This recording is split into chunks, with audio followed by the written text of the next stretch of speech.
So, if you're a fan of the slice of life anime genre and you haven't watched Kaguya-sama Love is War, you really should.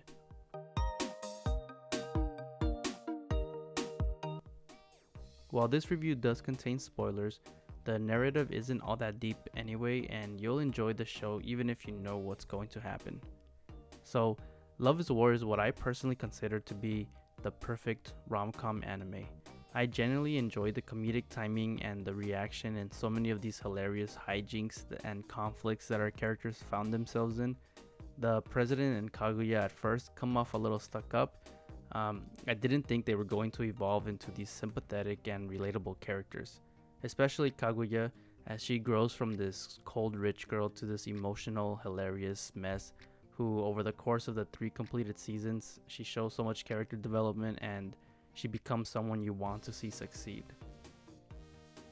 The president doesn't grow as much as a character, but that's because he's already quite lovable fairly early on, and you just enjoy seeing him think of ways to try and enamor Kaguya and force a love confession out of her.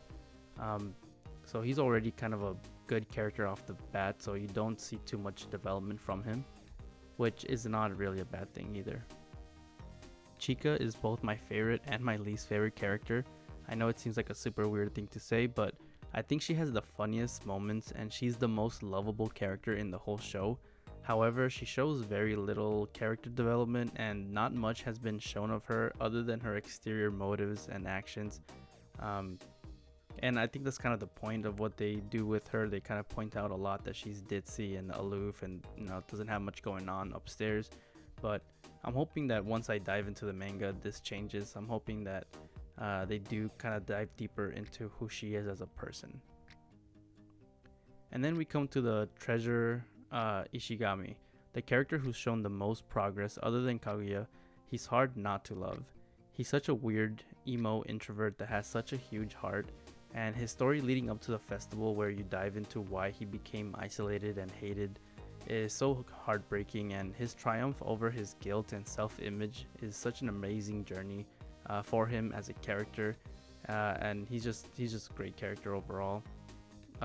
Season 3 wraps up in such a cool and exciting fashion with the almost confessions by the president and Kaguya, and I'm excited to see where they go from here since she has agreed to go study abroad with him.